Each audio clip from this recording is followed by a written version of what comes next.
Good day, everyone. It's Sunyshore admin Ray Sai here to do the week one recaps for all the Sunyshore battles that happened. What's basically going to happen? I'm gonna talk about the match, what happened, maybe like discussing some choices and stuff. And yeah, I may or may not visit some of the replays, but I don't think I will a lot because it might cost some time. So if you want to check out the replays, just check them out for yourself in the Sunny Shore replays chat. And I'd like to apologize in advance. You might hear a lot of noise in the background because there's some construction going on. So yeah, sorry about that. But without further ado, here are the GPL Sunny Shore Week 1 recaps. First game we have is Hopeless versus AZ. So very interesting drafts here actually. Hopeless, you have Reggie Lecky, Venomoth, Meloetta, Breloom, and Stakataka. You don't see those monsters drafted ever. And like AZ's draft as a whole is very interesting. You have a lot of offensive mons. Swellow, which doesn't get drafted a lot. A Mega Lunatone, which has all those boosted moon moves, that Meteor Beam, Moonlight, and shit like that. And the Monferno, what the hell? Very funky drafts here. But yeah, without further ado, what happened in the match? Early on, as you can see in the screenshot below, within the first four turns, AZ lost 2 months already. What happened? The Deox speed got chipped super hard into like 11% by Specs Regia Lucky Volt Switch, I believe. And then it laid some hazards down and died to Stakataka. After which, a Lunatone came in revenge to supposedly revenge Takataka with Earth Power, but it ended up living on 11%, only taking 78% from that 4 times super effective Earth Power. That's absolutely insane. I didn't expect Takataka to live that. It's actually super crazy. Ah, yeah, it's very funny. And within the first 5 turns, Easy was in a super tough spot, and it didn't really get easier from there. Hydreigon, I think, revenged, yeah, or was it something else? I don't know. But yeah, what happened was another. Stakataka died. Primarina came in. Hydreigon was an interesting set. It was Dragon Dance with Roselli Belch. So I think the the Hydreigon should have killed the Primarina, but it got a special attack drop, and because of that, Belch didn't end up killing the Primarina. It ended up living on 25%. I don't know if the special attack drop would have killed. I don't know if the special attack drop not happening would have killed Primarina, but I don't know. It seemed super hard between all the mons he had left for AZ to really live all of the offense that's barraging at him. Yeah, after Hydreigon died to the Primarina, the Primarina was revealed to be Kustap and revenged Swellow with a torrent boosted Scald, and then after that, Breloom and Regieleki just cleaned the rest of his team. So yeah, overall, this is a very tricky matchup for AZ. I think this match is also a perfect lesson or a perfect example for people to think about offensive teams. If you're using offensive teams, you have to be careful. You have to scout for potential items like resist berries and whatnot, because if your attacker doesn't kill what's on the field and dies as a result, it's going to be hard for you to get out of that position if most of your teams are attackers and you have poor switch ins to everything. Like, look at this team. What's the switch into anything? There's like the bulkiest one was like the Lunatone, which ended up dying turn 4. And with I won't get too in deep to this because I want to save it for power rankings. AZ's bulk being Empoleon, Weezing, and Stunfisk is a bit detrimental because those three mons are killing momentum for this kind of momentum heavy offensive team. So we'll see how he adapts in the future matches, and good game to both Hopeless and AZ. Can't wait to see more from these coaches in the future. For our next game, we have GR Boys versus Ollie. So I forgot to include. Oh, actually, no. Okay, it's right here. You can see the mons they both brought. It's kind of cutting off for Ollie, but the two mons on the side are Togekiss and what's that other one? Lycanroc, yeah. Lycanroc's that other one. So what happened basically? First thing I'd like to comment on real quick is I'm not sure if Ferrothorn was a really good bring here because everything has a way to hit it somehow, right? And I don't know, it kind of kills momentum for the team a bit, and I'm not sure if it really did anything of value. Like here, it just clicked body press and chipped Drampa, which okay mattered a bit later on because something revenged it, but I think something like circuitry, mandibles, or maybe Slowbook Galore could have been better. I don't know. I won't comment on it much because we're here to focus on the match, not the prep. But yeah, I thought I ought to just bring it out. So what happened? First highlight, we have turn 7. Mega Rapidash with its pixelate boosted return, failing to get the roll on Lycan Rock Dusk. I don't know what this Lycan Rock's EVs are, but assuming it is zero bulk, that's actually a roll to kill. But I don't think it's a particularly good roll for JR because it's a 56.3% chance to one hit KO, assuming zero bulk. So I think it was a bit reckless. I'm not sure. What I personally would have done was probably go into Rhyperior because close combat isn't gonna. I don't know. I don't think. Sorry, the dogs are a bit wild outside. I don't think close combat would have two hit KO'd Rhyperior. So it's probably a safe play to go to Rhyperior instead of straight up sacking Rapidash to Lycanroc. But hindsight 2020. What's another moment that was pretty funny here? Turn 16, we have Manaphy. It was looking scary, got the tail glow off, but Togekiss clicked the funny button, Thunder Wave, and from there it got really messy. it just Thunder Waved everything. Everything was getting flinched to death with Air Slash. You can see the chat here, JR Boy's molding and stuff. I don't know. I mean, I can't blame him. If I was getting flinched repeatedly by Togekiss, I would have been super pissed too. But overall, I think this match was a pretty fun watch. Both of these coaches are very good, and I can't wait to see more from them in GPL. On to the next game. So for our third match here, one of my favorites, we have Vinnie versus Charizard. Very very interesting drafts. We have my favorite double frog draft, Greninja and Seismitoad. I drafted that in Legends Alliance last season. It's pretty funny. And then we have Charizard's cringe ass draft. He has I don't know sand with double regen. It kind of stinks, but whatever. Anyway, so what are some cool things about this match that I found pretty funny? First, Charizard brought Illumise, whatever. The bug. He brought the bug. They brought the bug, and yeah, that was a funny choice. I don't know, like wouldn't have worship or not? Maybe not worship. Well, I don't know. I don't know. I don't wanna comment too much, but maybe something else could have been brought over the bug. But I won't shame him too much. That's a very based bring. We love based brings in Sunyshore. Yeah, Illuma is funny mon. So first thing I want to talk about turn 6. We see one of the things I hate the most in draft. The elusive Life Orb special attacking U-turn. Oh god, it's so cringe. Why you Life Orb U-turn? You're a Greninja. But but I'm mostly LARPing. Life Orb Greninja actually put in a lot of work in this match. Those hydro pumps were very very massive and stuff. What other interesting stuff do we have here? Throughout the match, Vinny was able to keep up momentum with U-turn from Gran and Rillaboom. Charizard could have probably abused the region ones a bit more if positioned properly, but it was pretty hard considering his switch-ins to Greninja were pretty limited. But I don't know, as a whole, maybe his draft is a bit of a hard time dealing with Gran. I probably would have brought like Def Gogoat or maybe an AV Granbull, but I don't know. It's a pretty hard match. What else did we see here? First, we saw a bulk up Thundy from Vinny, which ended up not killing a Gloking, which so that sucked. But here's the interesting thing about this match: there were weather wars. How were there weather wars? So on Charizard's side, there's the obvious sand, but how did Vinny do the weather war?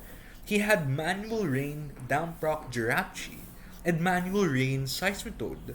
And with that rain, he had double frog life orb offense, which was so fun to watch. No, it was great seeing hydro pumps left and right just killing shit. It was a fun watch, yeah.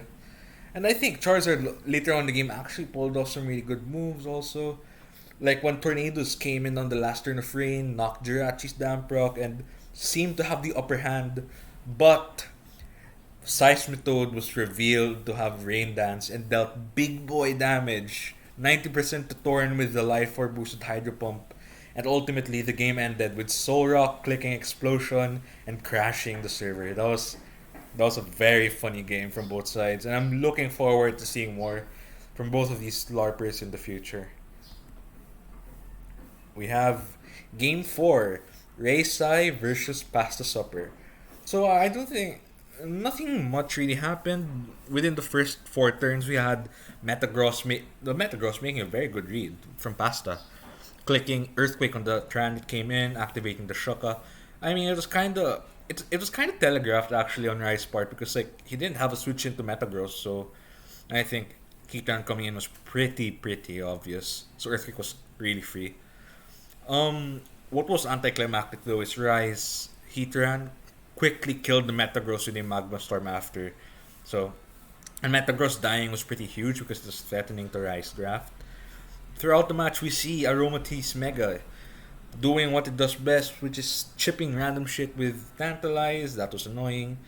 Turn 9, we had an Mega Infernape missing a gunk shot on Mega Aromatisse, which was annoying, but I don't think it mattered that much. Maybe for differential it did, but I don't think it was too huge. Rai still had a better position. Turn 15, this was the big turn. Nihilego came in on Clefable and won the game with Life Orb and Beast Boost. Killed, what does it kill? It killed Crocodile with the Sludge Wave and the Grass Knot. Killed Spectre with a Power Gem. Killed Rotom Wash and Clefable with the Sludge Wave, winning Rai the game. Perhaps there were a few misplays from both coaches. Rai only clicking Wish on Aroma when he could have Moonblasted more, and Pasta not preserving Metagross despite how important it was. But ultimately, it was a pretty fun game. We're looking forward to both coaches from the future, right? Ouchie. Ouchie Clefable. Yeah. Let's go on to the next game. We have we have RA versus Azerine. This is a very fun game also. So, what were the six brought from both coaches? On RA's side, we have a Tapu Koko, Mega Arbok, Deoxys Defense, Moltres, I think Komo, yeah? No, Decidueye, and Melmetal. From Azurine, we have Butterfree Mega, Gengar, Terrakion, Obstagoon, Rotom Heat, and Mamoswine. So, what happened in this match? Straight off the bat, turn 1, as you can see in the screenshot, this Mamoswine turns out to not be thick fat and just dies straight up to a Fire Blast from Moltres. I'm not sure why Azurine didn't bring thick fat.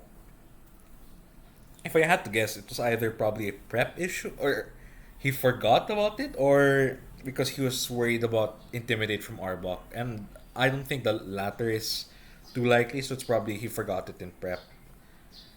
Um, yeah, so that was a very weird turn. I actually don't know what to think about that. But anyway, what's done is done. Let's go on to what else happened in the match. Turn 6, we get this scary Obstagoon with the Flame Orb activated. It was hard for him to have switch-ins to it. Or it was hard for RA to have switch-ins to it. There was only the Melmetal, which was already pressure to eat a lot of hits from Gengar, Butterfree, and all the other crazy mons there. It's also worth noting Azurine had a very threatening Rotom Heat, which was scary because because RA didn't bring anything to block Rotom's Volt Switches, so just pivoting around, being very annoying. Rotom and his Obstagoon were very threatening, along with a speedy Gengar that just dealt good damage to everything with Shadow Ball or Sludge Bomb. Um, on turn 6 to 8, oh no, hold on. Okay, turn 16 to 17, this is where things get a bit climactic. We see two big threats fall. First, the Obstagoon on Azurine's side, doing a measly 56% to Melmetal, despite being Guts boosted, and Melm dying afterwards. to a Focus Blast from Gengar. Turn 20, we see another interesting thing. Terrakion got outsped by this non-Scarf Moltres, so I don't know what happened there actually. That's a very interesting interaction. Maybe Azerine messed up the creeping? I am really not sure. Um, but yeah, that was a weird turn. Moltres outsped Terrakion, but Ari's a fucking pussy. He just clicked U-turn instead of flick. The free hurricane that killed anything at that point. So, what the hell, Ari, right?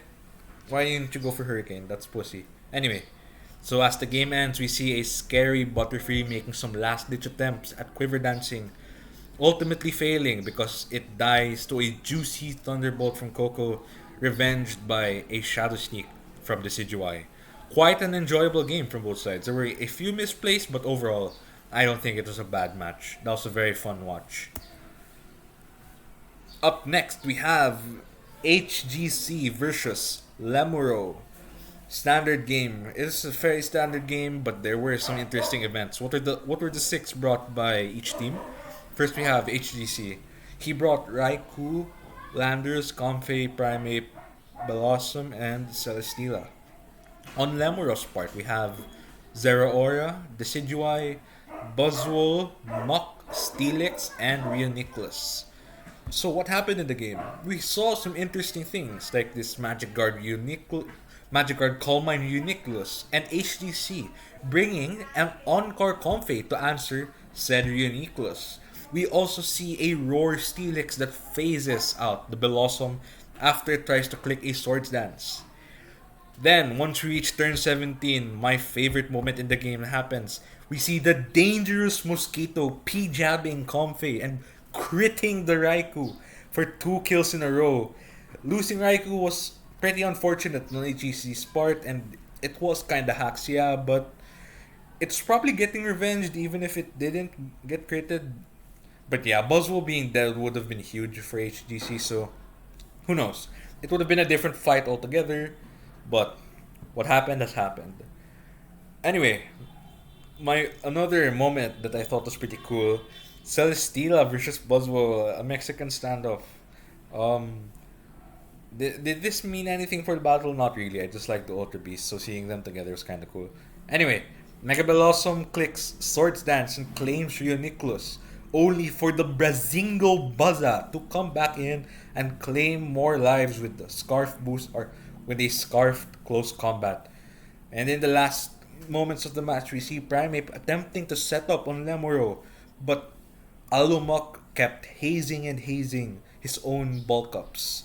So it was rough for Primeape to really do anything right because he'd run out of bulk ups and be unable to win the game.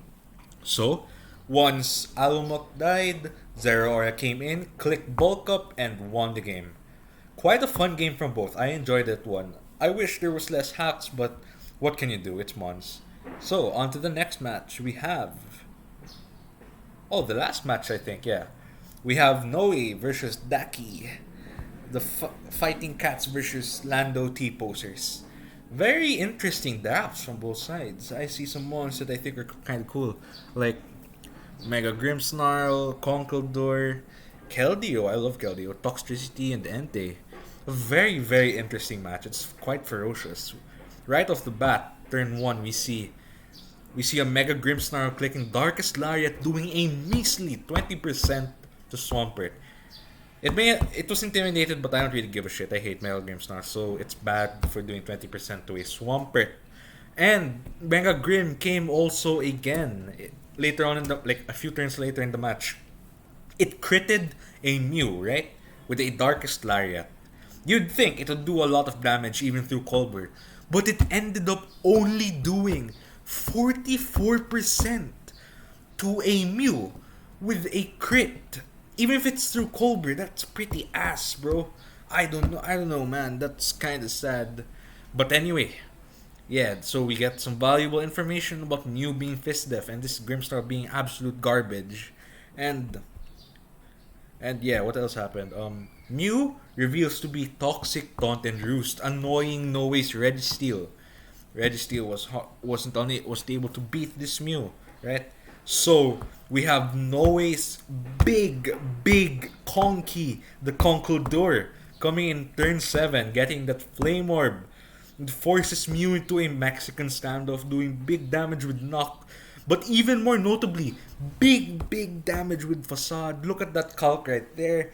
Does a fuck ton with Facade. Like, having a good chance to do it KO. I did not expect it to do that much, I'm not gonna lie to you. It's not even stabbed.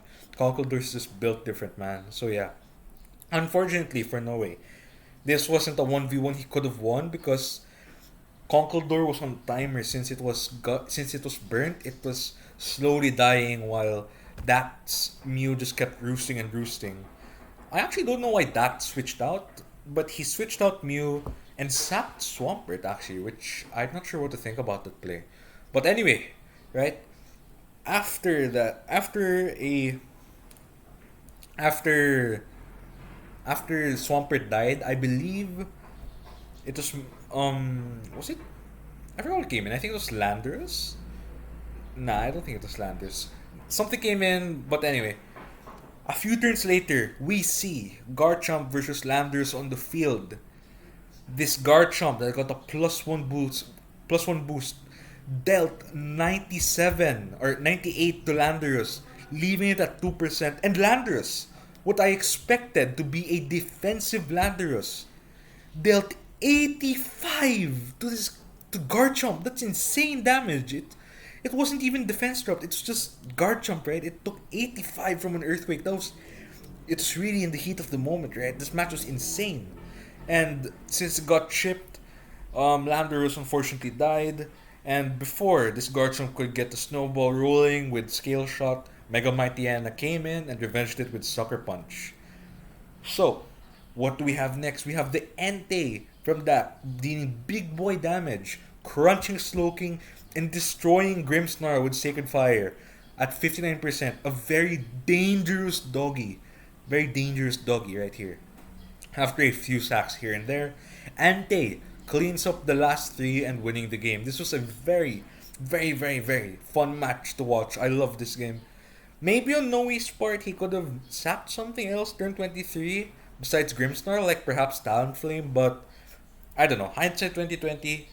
And again, I don't think it mattered that much because between Toxicity, Mightyena, and Entei, it was a bit hard for Noe to get past the threats at that point. But regardless, I think that was a great match from both sides.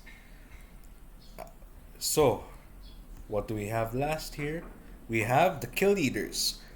We have my Ente or Ray's Ente Ray's Nihilego and Dax Ente tied for first, followed by Lemuros Buzzwole, along with our Ray's Decidueye, along with Togekiss from Vinnie, tying for the second place.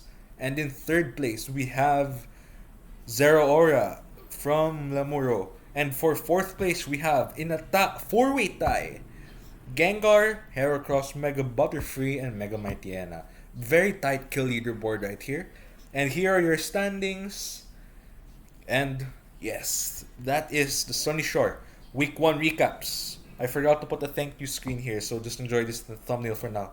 Anyway, thank you all for watching. If you have any comments, if you have any thoughts about these recaps, do let me know. And if there's anything you'd like to see, would like to know, just message me on Discord. And good luck in the rest of the season, coaches. Have a good day.